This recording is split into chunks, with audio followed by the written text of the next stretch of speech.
BNP মহাসচিব মির্জা ফখরুল ইসলাম আলমগীর বলেছেন, প্রধানমন্ত্রী শেখ হাসিনা ও তার দোসররা ভারতে পালিয়ে গিয়ে এখন সেখান থেকে ষড়যন্ত্র শুরু করেছে। ষড়যন্ত্রকারীরা পরিকল্পিতভাবে দেশে অশান্ত পরিবেশ সৃষ্টির অপচেষ্টায় হিন্দুদের উপর হামলা করছে।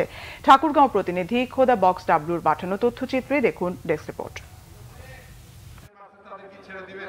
ঠাকুরগাঁও সদরের গড়িয়া কলেজ মাঠে ঐক্য ও সম্প্রীতি সমাবেশে যোগ দেন বিএনপি মহাসচিব মির্জা ফখরুল ইসলাম আলমগীর।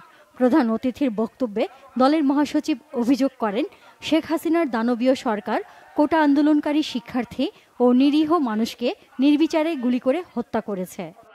লক্ষ লক্ষ মানুষ রাস্তায় নেমে পড়লো, ছেলে মেয়ে বৃদ্ধা বালকটা শিশু সব রাস্তায় নেমে পুলিশের সামনে বুক পেতে দিয়ে বললো, গুলি করো, আমরা সরে যাব না।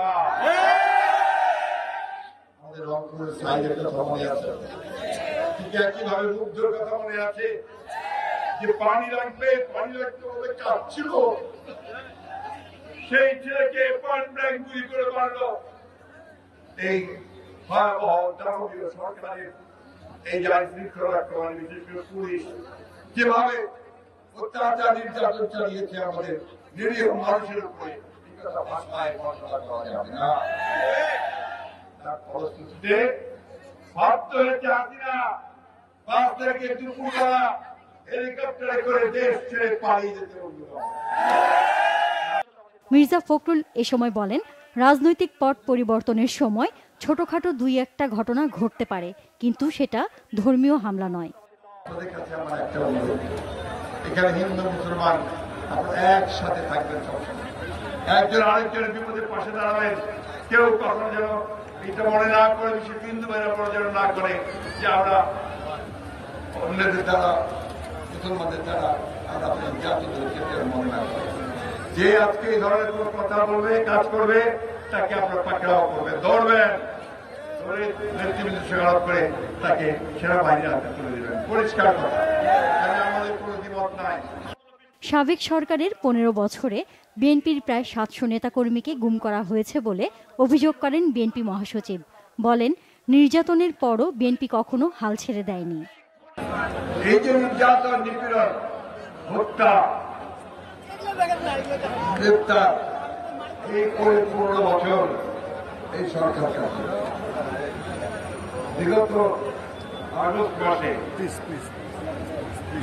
বাংলা ভীষণ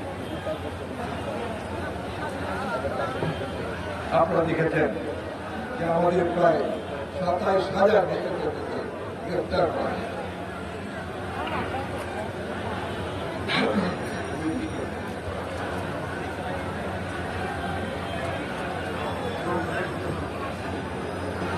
এত নির্যাতনের পরেও আপনারা কখনোই হাত ছেড়ে দেননি।